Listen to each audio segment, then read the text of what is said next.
Good morning, Year 5. It's Wednesday, the 10th of February, and it's your English lesson for today.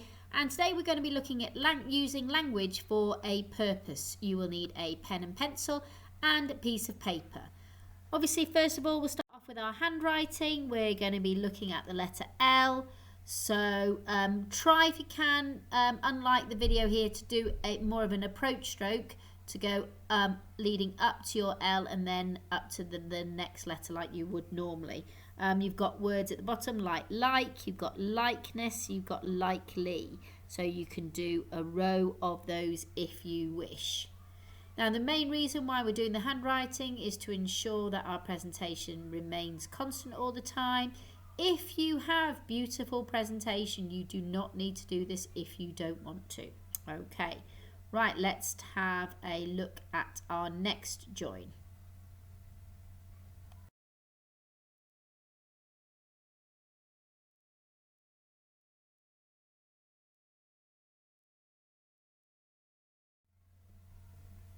Right, so here we've got the LU join. All right, so we've got words like lunch, luscious, which means, so if something's luscious, it's like when you see grassy fields and the grass is really deep and thick and green. Yeah. Lukewarm means that when, like, often my cup of tea goes a bit lukewarm because I let it go cold. So it's not cold, but it's cooled down and it doesn't taste as lovely. So that's what lukewarm means. Right, now we're going to do a row of ly, and ly is often a suffix that comes at the end of words. So it's a really quite important join that we do. So we've got words like finally. Make sure you spell finally correctly. A lot of the times we have one L and two N's, where it's actually one N and two L's. Then we've got daily. And we've got weekly. So something that happens every day is daily, something that happens every week is weekly, and obviously you'd have something like monthly if it happened once a month, or fortnightly if it happens once every 2 weeks. All right, so ly is at the end often of a lot of words. Right, your choice now is to put the double ly into the endings of these words and make words out of it. So we could do one together. So let's look at the one we could do. REA, if we add double ly, makes a word really. So pause the video now and make those words. So let's see what you got. So did you get really, jelly, holly, lolly, smelly and chilly? Okay, you should know all what those words mean. Holly, if you don't know, is a plant that grows around the trees, and it's an evergreen plant. It's there all the time. Spiders love a nice bit of holly to live around, and it can be slightly spiky. And we often have it at Christmas time. If it was Holly the name, it would be a capital letter. This time, I want you to put either li or lu into the start of these words. And let's make sure that the letters that go straight up are going straight up and not slightly tilted to one side or the other.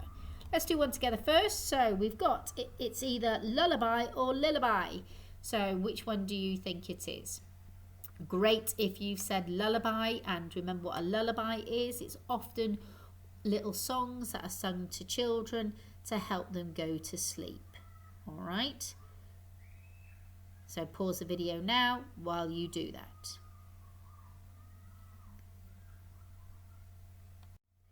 So did you get them all right? So lullaby, litter, limited, luggage, license. So when something is limited, it means for a short amount of time. Litter is obviously rubbish.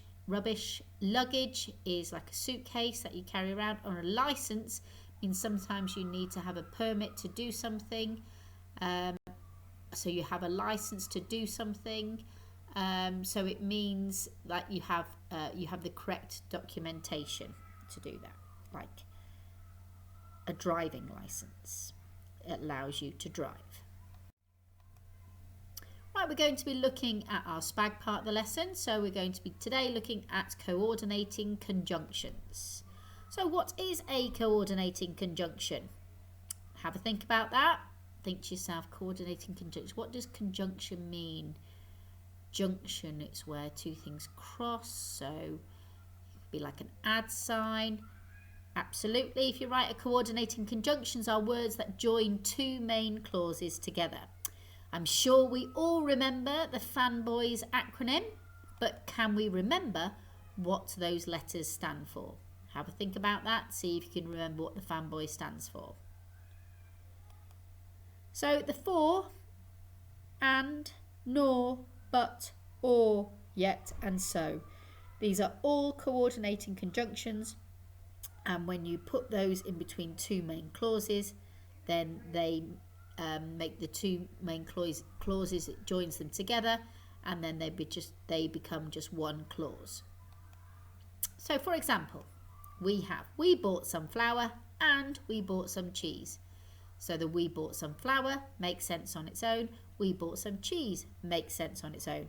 Because we're buying the two things, we're going to use the coordinating conjunction and, because they are the same thing that we have done.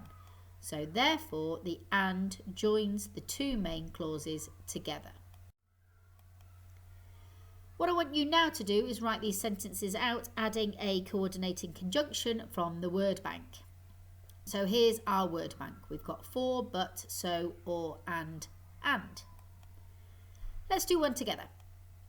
I'd like to go to Australia. It's too expensive. So those are the two main clauses, but we're going to join them now. Which one do you think, if I join it to those two sentences, makes it make sense? Let's have a look. So I'd like to go to Australia, for it is too expensive. I'd like to go to Australia, but it's too expensive. I'd like to go to Australia, so it's too expensive. I'd like to go to Australia, or it's too expensive. I'd like to go to Australia, and it's too expensive. So which ones of those sound right? Well, I'd like to go to Australia, for it's too expensive. Doesn't sound right at all. I'd like to go to Australia, so it's too expensive. Doesn't make sense at all.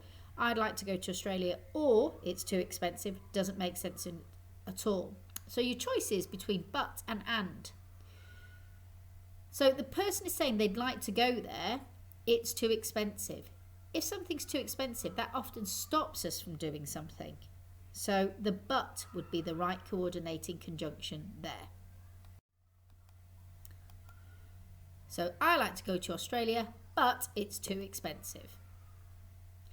So this time when you're doing it, you can only use the word bank words once. Here's the word bank words again. So for, so, or, and. And here are your sentences. In the cellar, it was dark. There were a lot of strange noises. Please give this letter to a parent. Give it to a guardian. Playing near bus roads is dangerous.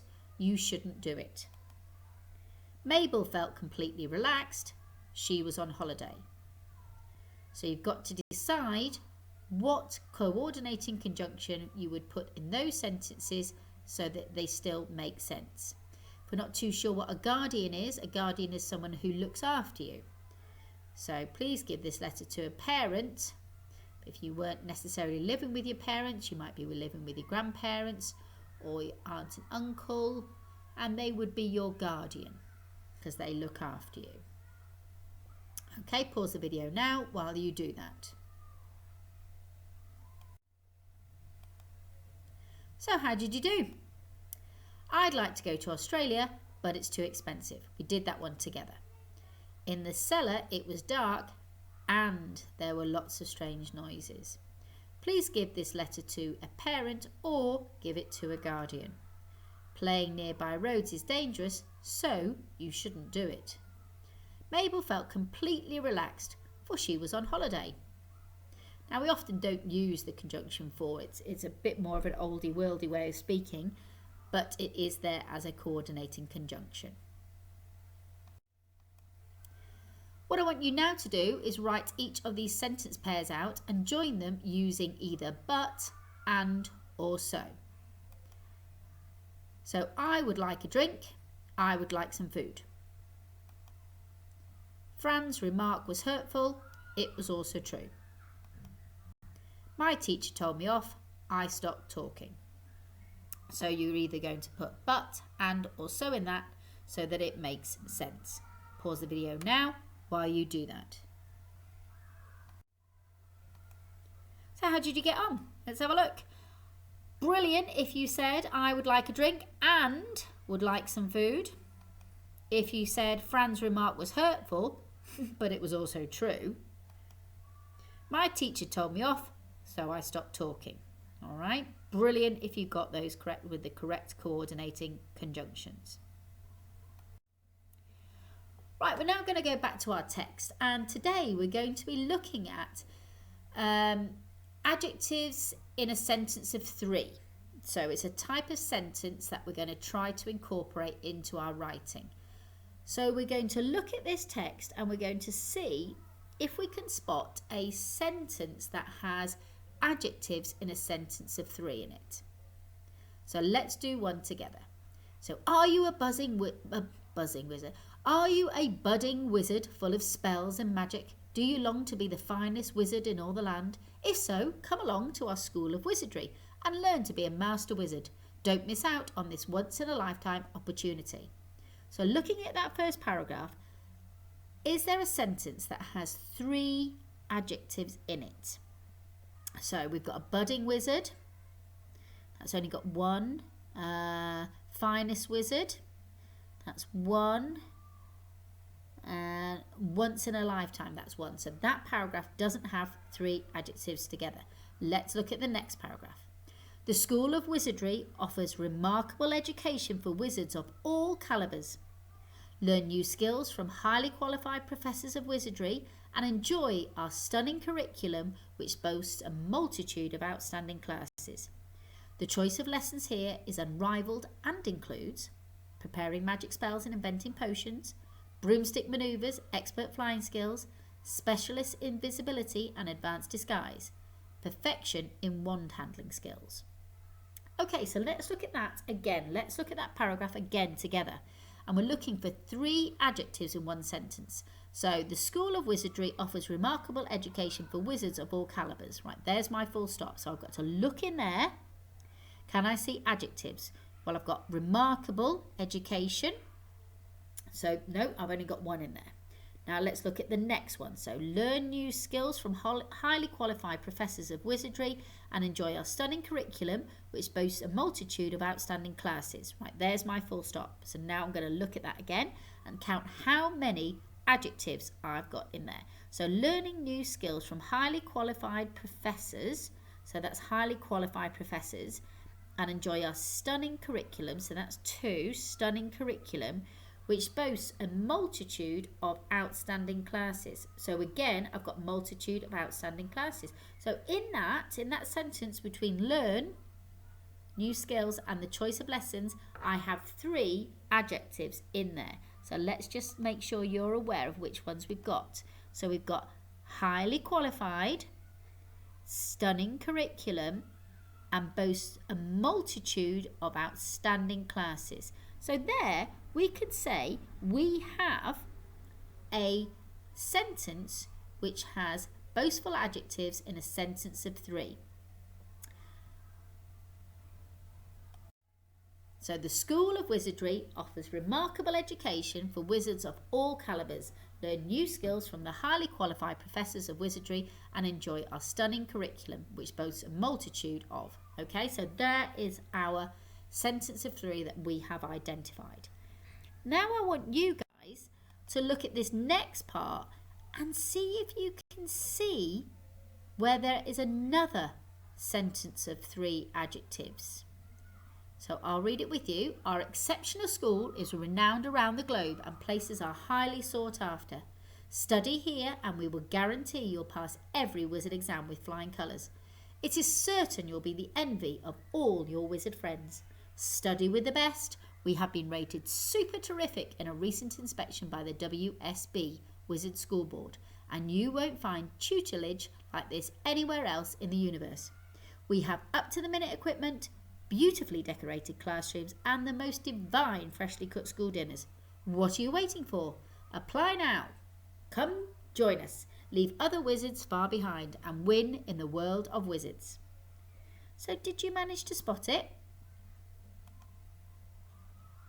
Well done if you spotted up to the minute, beautifully decorated and most divine. Well done.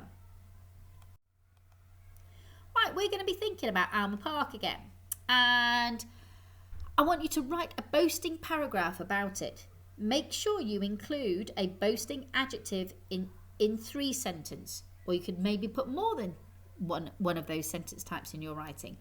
I'm going to put a guide down, but you don't have to follow this. It's only for support if you need it. You do not have to follow this structure. You can write your own structure. All right. Here's some boasting language for you. So we've got outstanding, awesome, extraordinary, unbelievable. Again, you don't have to use these words if you don't want to. They're there just to help you if you do. So this is the guide that I've put there. You can just fill in the blanks, or those of you who want to be more adventurous, who want to write their own paragraphs and send us your own unique ideas, that is brilliant too. All right? So we look forward to receiving your paragraph boasting about Alma Park. Okay, Year 5, take care.